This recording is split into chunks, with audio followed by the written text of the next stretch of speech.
बांग्लादेश में जिस तरह का बवाल हो रहा है उससे जुड़ी, जिस तरह जिहादियों ने बांग्लादेश में आतंक मचा रखा है, उससे एक बात तो साफ है कि इसके पीछे कहीं ना कहीं आतंकिस्तान की साजिश है, क्योंकि शहबाज मुनीर जो सीधे भारत से टक्कर नहीं ले सकते हैं, वो अब वाया बांग्लादेश भारत और वहां के हिंदुओं के खिलाफ साजिश कर रहा है।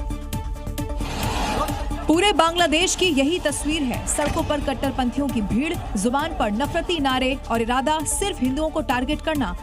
बांग्लादेश जो कभी भारत का दोस्त हुआ करता था, वहां की अंतरिम सरकार अब मुनीर की आशाई के इशारों पर नाचने लगी है। इससे भी इनकार नहीं किया जा सकता कि शेख हसीना के विरोधी नेता उस्मान हादी की मौत के पीछे पाकिस्तान का ही हाथ हो, क्योंकि हादी की हत्या कराकर पाकिस्तान बांग्लादेश में कट्टरपंथियों को उकसाना चाहता है। बांग्लादेश में जो हो रहा है वो आगे भी इसी तरह होता रहेगा, क्योंकि ये सोची समझी प्लानिंग के तहत हो रहा है। और उसी का असर है कि बांग्लादेश के सबसे पुराने अखबार डेली स्टार और प्रोथोम आलो के ऑफिस में जबरदस्ती घुसकर तोड़फोड़ और आगजनी हुई। यूनुस का मौनी बाबा बने रहना इस ओर इशारा कर रहा है कि उनकी शह पर ये सब कुछ चल रहा है, यानी कि मुनीर और यूनुस की मिलीभगत से भारत के खिलाफ साजिश रची जा रही है।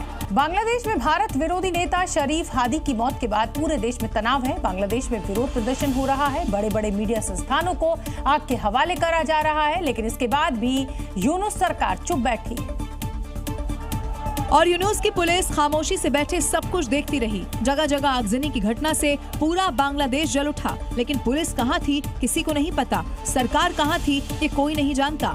ऐसे में सवाल है कि क्या ये कट्टरपंथी यूनुस सरकार के इशारे पर काम कर रहे हैं और सरकार ही इन्हें शह देने का काम कर रही है, क्योंकि बांग्लादेश में गुरुवार को भी प्रदर्शन हुए, भारत दूतावास के बाहर हंगामा किया गया। ऐसे में यूनुस सरकार को और ज्यादा सतर्कता बरतनी चाहिए थी, लेकिन हुआ उसके उलट। सवाल इसीलिए भी है कि बांग्लादेशी सरकार को शरीफ की मौत की खबर पहले से ही मिल गई थी, तो फिर उस वक्त तैयारी आखिर क्यों नहीं की गई?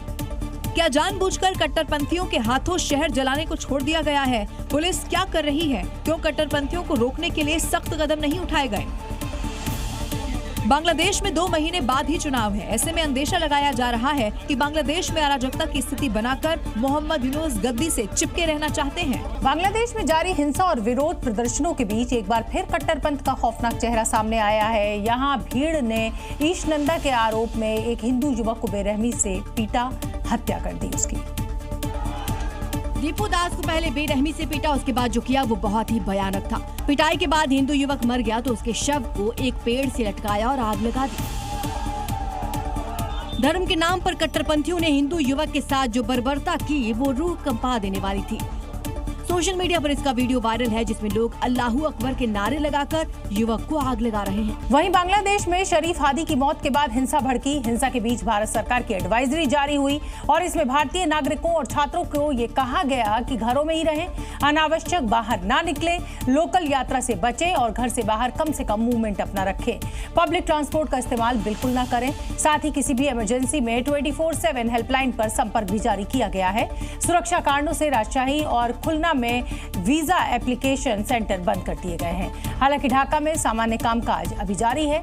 फिलहाल बांग्लादेश की यात्रा टालने की सलाह दी गई है। भारत ने बांग्लादेश सरकार से भारतीय मिशन की सुरक्षा सुनिश्चित करने की अपेक्षा की है।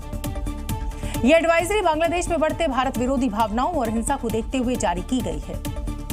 अगली खबर का रुख करेंगे और हम आपको बता दें कि उन्नाव की खबर अब अगली होगी, जहां एक गांव में रहने वाला महज 26 साल का एक युवक, लेकिन प्रॉपर्टी और गाड़ियां करोड़ों की हैं इसके पास। यही वजह रही जिससे अनुराग ईडी के टारगेट पर आया। ईडी ने उसके ठिकानों पर छापेमारी की, जहां से कई लग्जरी गाड़ियां और करोड़ों की संपत्ति का पता चला।